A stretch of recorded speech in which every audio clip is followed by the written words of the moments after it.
In this video, I will show you how to use matrices to solve word problems that involve systems of equations. Now for this first problem, we're going to do it all by hand, and we can do that because it is only two equations. So it's going to be a 2 by 2 matrix. We can do that by hand. But when we get to the other problems, we're going to use our TI-84 to help us, because those will be systems of 3 equations with 3 unknowns. Okay, Ben has a total of $20,000 invested in 2 municipal bonds that have yields of 7% and 11% simple interest per year, respectively.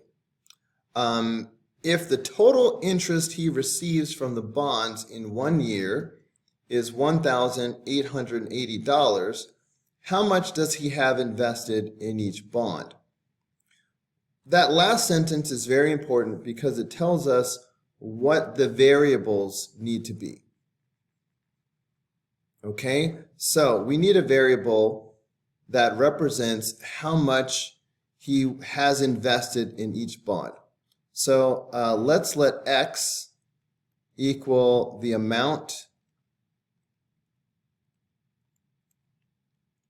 in, so the 2 bonds, one is the 7% and one's the 11% interest. So X will be the amount in the 7% account.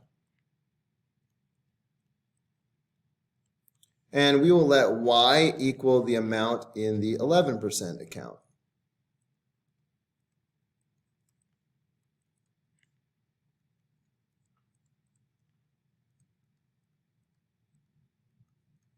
All right, now I need to zoom in because this is going to take a lot of space.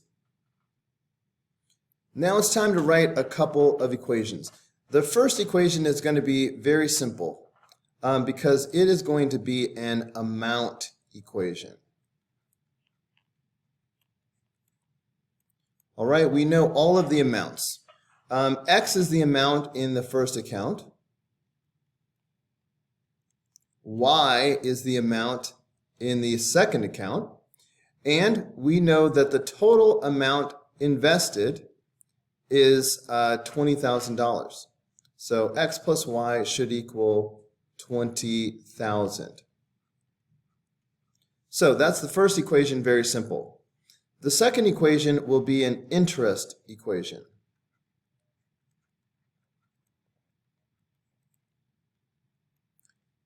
Now, that won't be too bad either, at least for the left side of the equation, it's pretty straightforward. How much interest will we get from the first account? Well, he's going to earn 7% interest. So we just need to take 7% of the amount in the first account. So the easiest way to take 7% is to multiply by 0.07. So 0.07 times the amount in the first account will give us the interest from the first account. The second account earns 11% interest. So if I want to know the amount of interest that I will get from the second account, I will multiply by 0.11. All right, that's the same thing as 11%. I meant to put a Y though. So 11% of the Y amount will tell me the amount of interest from the second account. Now, that's going to equal the total amount of interest. All right? But we're told that the total amount of interest he receives is $1,880.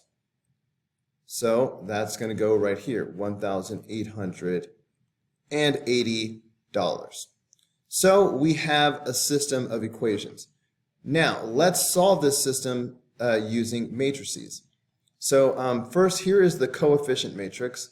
I'm going to have a 1 and a 1 from the X and the Y. So I'm going to have 1 and 1. From the second equation, I will have 0.07 and 0.11. So that is going to be my first matrix, my coefficient matrix. Next comes the variable matrix, which is just x and y, because those are the variables that I'm using. And next will be the answer matrix, which is 20,000 and 1,880. Okay, so this is now a matrix equation. I'm going to call this matrix A, and I will call this matrix X, and I will call this matrix B. So off to the side, there are a couple of things I need to say. So first of all, the matrix equation is this. I have matrix A times matrix X, and that equals matrix B. But what I really want is matrix X by itself. And we've learned that matrix X by itself will equal the inverse of A times matrix B. So in order to do this by hand, I need to first calculate the inverse of matrix A. So that's what I'm going to do over here to the left. All right, so what I'm about to do right now is I'm going to find the inverse of matrix A. The first step of finding the inverse is to find the determinant of matrix A. All right, so the determinant of matrix A is what I call the down diagonal minus the up diagonal. So I'm going to take this down diagonal and multiply those together. So 1 times 0.11 is just going to be 0.11. And I'm going to subtract the up diagonal, okay, which of course is just 0.07. Okay, so that is going to give me the determinant of matrix A. So obviously this is going to be 0.04. All right, because we're just doing 0.11 minus 0.07. So that's 0.04. All right, so we found the determinant. But our real goal is to find the inverse. All right, this A with a little -1, that means A inverse. So that's what I'm going to do now. So A inverse, the first thing you need is the reciprocal of the determinant. So the reciprocal of something, you just put a 1 over it. So 1 over 0.04, that's going to be the reciprocal. Okay? Now, 0.04, actually, let me approach that a different way. 0.04 is more properly described as 4/100ths. You know, this is the tenths place, and the second number is in the hundredths place. So this determinant, so I'm just going to do my scratch work here. Okay, so 0.04 is the same thing as 4/100ths, which reduces down to 1/25. So that's what the determinant really is 1/25 as a fraction. So the reciprocal of that, if I turn it upside down, is going to simply be 25. So when I write a 25 in a minute, don't be surprised where it came from. I'm just doing the reciprocal of the determinant. So the way you find the inverse is you start by using the reciprocal of the determinant, and then you multiply that by the reverse negate matrix. Reverse negate! What do I mean by that? So I'm going to take the down diagonal and reverse it. Okay, so I'm going to put the 0.11 up here, and I'm going to put the 1 down here. So now I've reversed the down diagonal. Now I will negate the up diagonal. That means change the signs. So this is going to become negative 0.07, and this will become negative 1. So reverse, negate. Now I need to multiply everything by 25, and that will be A inverse. So A inverse will be, well, let's see, 25 times 0.11. I should use this calculator. So 25 times 0.11. That's 2.775. Okay, that was failed. 2.775. And of course, multiplying by negative 1 gives me negative 25. Brilliant. And 25 times negative 0.07.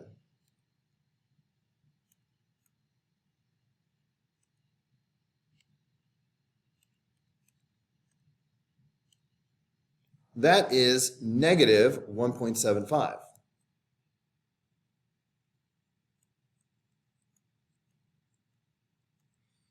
And then multiply it times 1 and you get 25.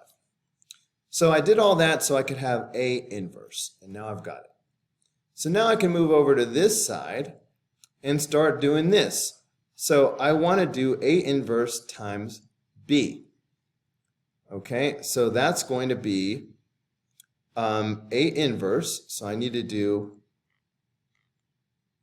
this 2.775 negative 25, negative 1.75, 25. I need to do that times B. And matrix B is 20,000, and then 1,880. All right, so I'm doing A inverse times B. All right, because that should give me matrix X, like we said before. So how do I do this? Well, if I analyze the dimensions, the first matrix is a 2 by 2 matrix. The second matrix is a 2 by 1 matrix. It has 2 rows, 1 column. For this to even be possible, the inner dimensions had to be the same, which they are. But then the outer dimensions tell me the dimensions of the product. So my final answer will be a 2 by 1 matrix. So I have set up a large 2 by 1 matrix, 2 rows, 1 column, and here's where I'm going to do all my work. I'm going to take the rows from the first matrix, and I will end up taking the columns from the second matrix. Well, there's only 1 column, but you get it. You get it. So the first row is this guy right here, and the first row goes in the first row. So I'm going to have 2.775 and negative 25. And then the second row goes in the second row. So I will have negative 1.75 and 25. Now, the column. All right, the column comes from the second matrix. So the 1 column goes down the 1 column. So I will have 20,000 and 1,880. 20,000 and 1,880. All right. So next I need to multiply these together to get the answers.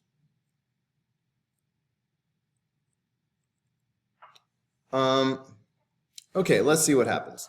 So 2.775 times 20,000.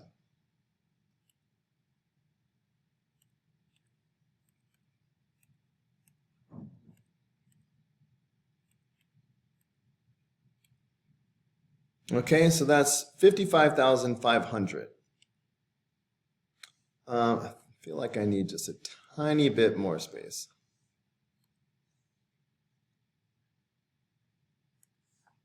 Okay, so that's going to be 55,500. Now, negative 25 times 1,880.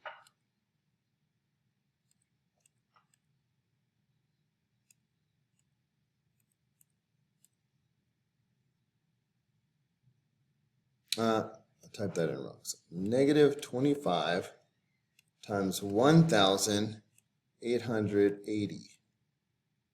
Okay. So that is negative 47,000.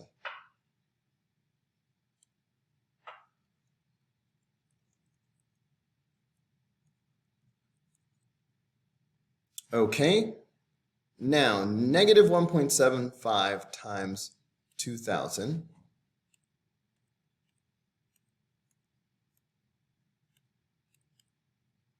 Sorry, 20,000. That is negative 35,000.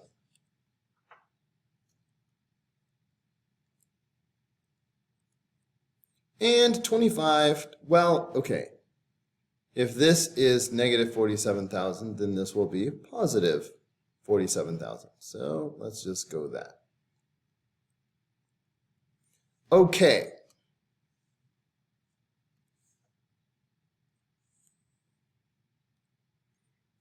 All right, so now I can add up these numbers and that will be the final answer. Okay, so 55,500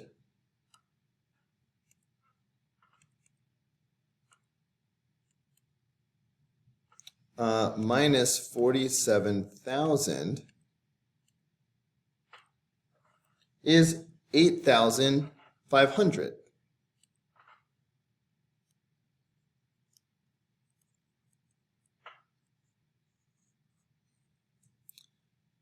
And meanwhile, negative 35,000 and 47,000 is going to be 12,000.